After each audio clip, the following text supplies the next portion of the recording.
Well, good morning, Carl. Good morning, Brother Lou. How are you? I'm doing well. That's a way to go. Thanks for having me on today. Well, thank you for being here. Carl, there's so much we can talk about, but I'm going to throw the ball in your court. What you got on your heart this morning? Well, a couple of things that are near and dear to my heart, and of course you're the man, so you can change the subject if you want, but I do have some breaking update for you on the Obama fraud case from the Sheriff Arpaio cold case posse and criminal investigation, if you'd like to hear that. Hey, lay it on us. Okay, well, I've been keeping you and your audience up to date on it, so I didn't think that you would mind. Just a couple of days ago, Lieutenant Mike Zullo, who is the lead investigator and a dear friend of mine, we speak several times a day. He and I, of course, travel to CPAC 2013 in Washington, D.C. together this year. We also have been on Capitol Hill together speaking to congressmen about this in private meetings. So we stay in touch. He's been on my show several times, but he was called by a very, very important government official. I cannot give the name right now. Everyone in your audience would know this person if I gave the name.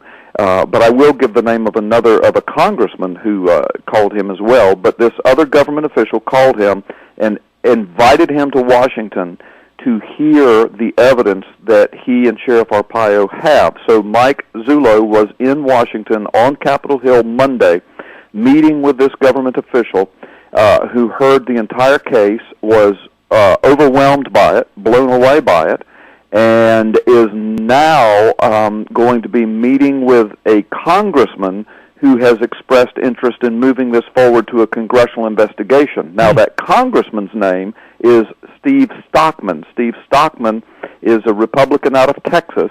Steve is pretty famous for being the congressman who filed articles of impeachment on Obama back when Obama was threatening to use executive orders to basically wipe out the Second Amendment. You may remember that controversy. Right.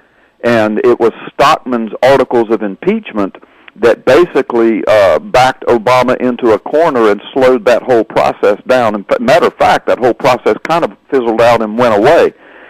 So Steve Stockman is a real go-getter. He doesn't care for Obama's politics at all. He is just very concerned about all of the controversies, Benghazi, IRS, the AP scandal, et cetera, et cetera. Some of these that should be impeachable. Some would even argue perhaps worse than an impeachment. But this case, I'm telling you, Lou, let me finish my train of thought here, and then I'll tell you what I was going to tell you.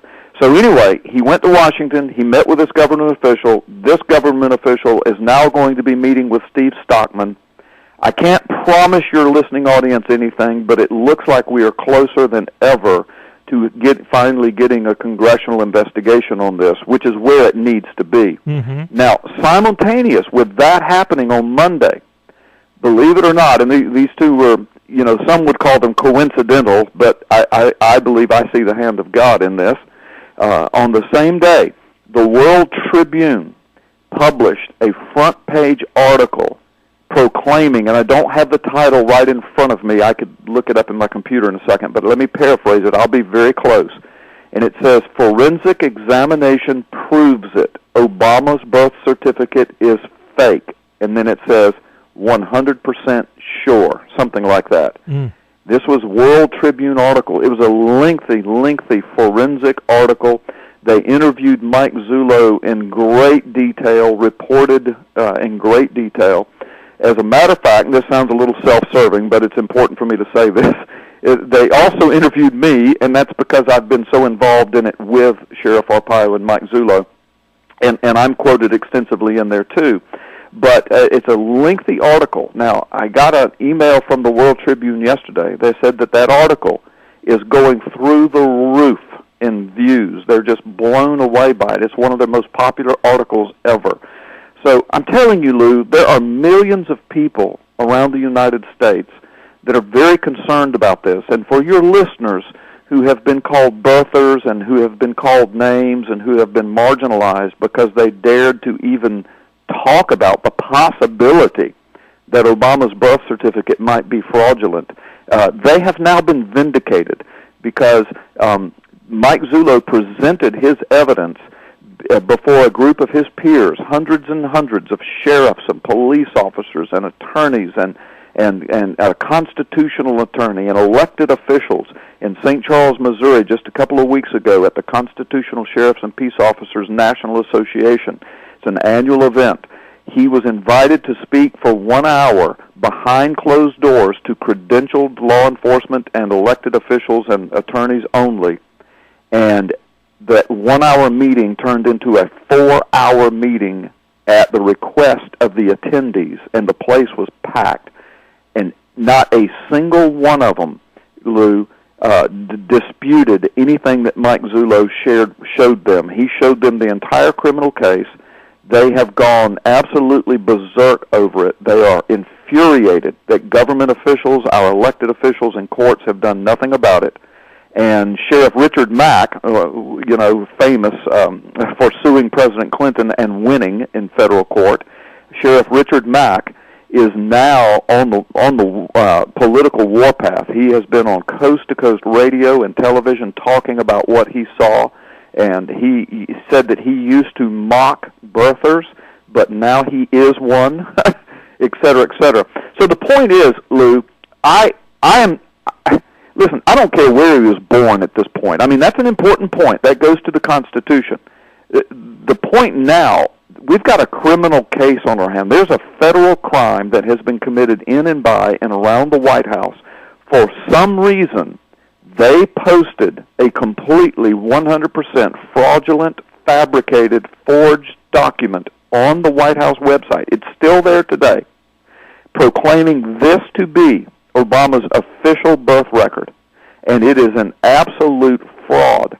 Now, there's only a couple of reasons I could think why somebody would do that, why the President of the United States would feel the need, or his people would feel the need, to put a fraudulent identification document before the world and say, this is me. One of them would be that it's his idea of a sick joke. The problem with that, though, is that if that's what he did, then he or his people committed a felony and a federal crime to pull a joke on the world. Very unbecoming to a president and illegal. The only other reason I can suspect is because he doesn't have a proper birth identification. And Lou, if that is true, then who is the commander-in-chief of the number one superpower? Who is the man that has his finger on the red nuclear button? Who is the man that wheels and deals with foreign governments, who overthrows kings and leaders of other nations, who takes us into war? Who is the man who is single-handedly destroying our economy? Who is the man? We don't know, Lou. We do not know. And up to now, Congress has refused to do their constitutional duty of investigating this man and his identity. Article 20, Section 6 of the Constitution requires that Congress determine the eligibility of the president, the president and the vice president. And they have not done so yet. Now, let me remind you in your audience, in 2008, the Senate held full investigative hearings on John McCain's eligibility and came out with their findings in Senate Resolution 511. If any of your listeners doubt me, just go to the Internet and look up Senate Resolution 511. You'll be amazed at what you find there. They investigated his place of birth. They investigated the citizenship of his parents at the time of his birth, and they eventually ruled that he was eligible to run for president. The controversy was John McCain, of course, was born in the Panama Canal Zone on a military base while his parents were in the military. So that has been done. Congress has done it. The Constitution gives them full authority. They did it just a few years ago, but they have refused to investigate Obama in spite of the fact that when he finally did release a identification document, it has now been proven by a 2-year criminal investigation signed off on in a 40-page affidavit by a forensic document expert who's certified to testify in every court in this land, even before the Supreme Court, in a 300-page document of evidence concerning the fraudulent nature of his birth document. And by the way, this same investigation has also determined that his selective service records are completely fraudulent and fabricated.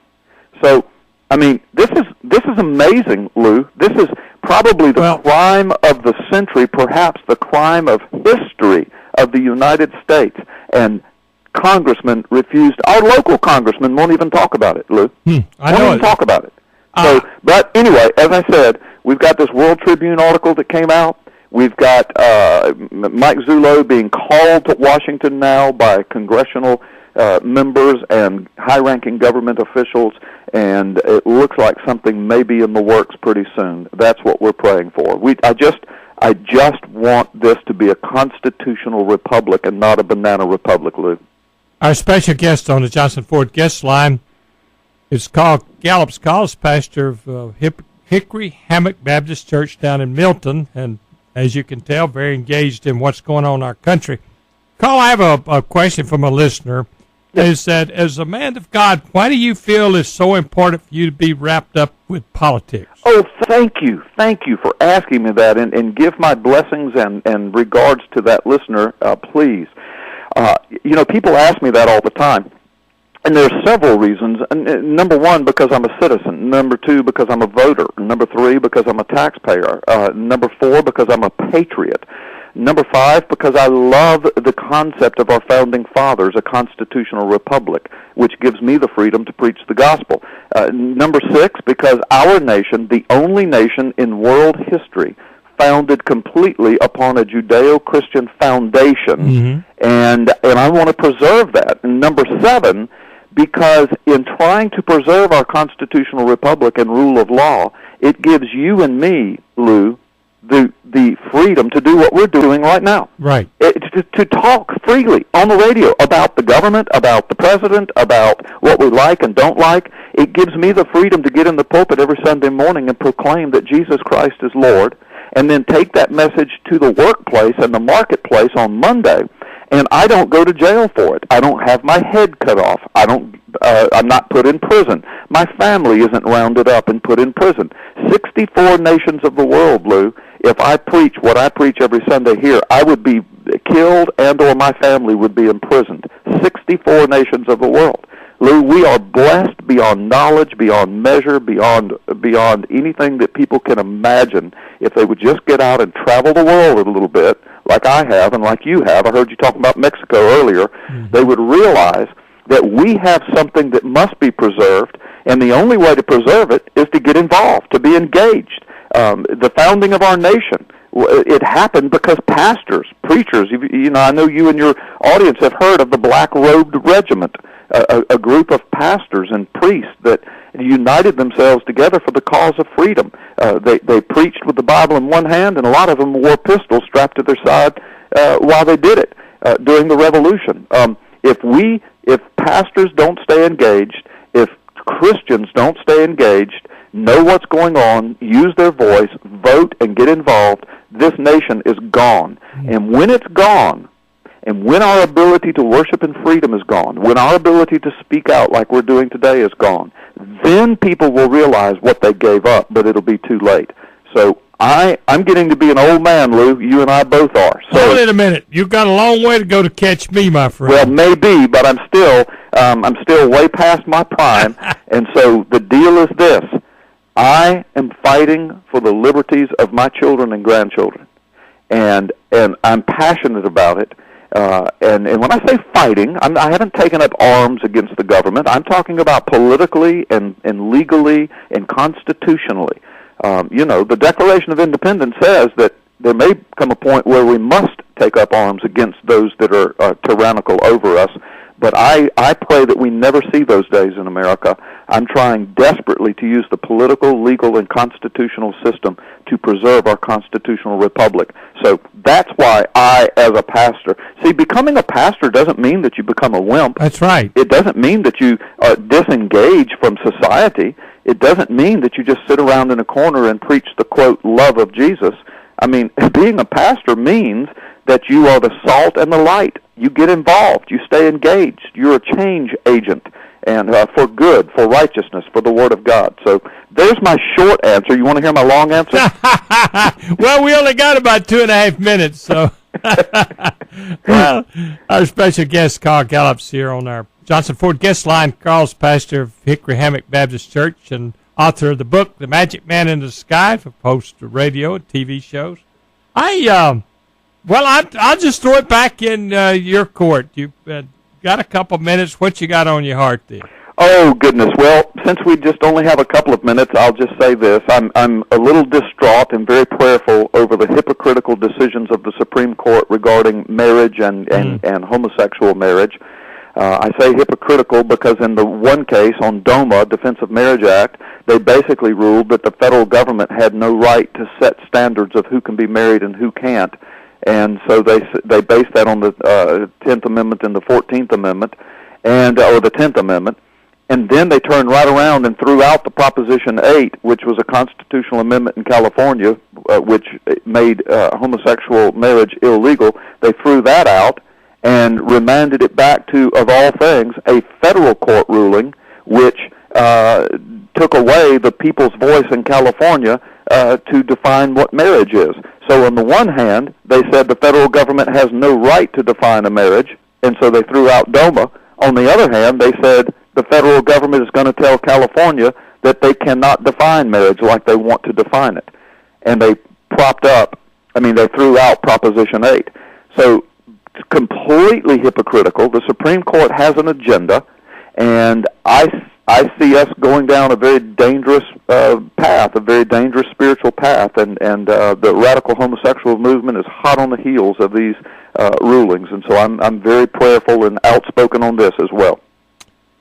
Carl, I always wish we had more time. It's always a pleasure having you aboard. I look forward to seeing you on Sunday. Before we go up, just one thing. There's a note here from another listener. Was it not on that birth certificate, did not say that Obama was an African-American? Yeah, what it said was that the person they have listed on his certificate as his father, Barack Obama Sr., it had his race listed as African, not African-American, but African. Mm-hmm. Well, we have proven, we've gone to Hawaii, we've talked to state officials, you can look it up on the Internet and fact-check this, but the bottom line is when Obama was born, that designation was not being used by Hawaii or any other state. Mm-hmm. It would have been Negro and some places black, but mostly Negro would be the listing for someone of the African-American race in the 60s when Obama was born. So that is one of the first signs that document is a forgery, because whoever forged it used the contemporary designation of race. And that's just one of many, many problems with the certificate, but your listener is pretty astute. Carl, thank you. God bless you, and we'll talk to you Sunday. Thank you, Lou. God bless you, and I look forward to seeing you Sunday. Hey,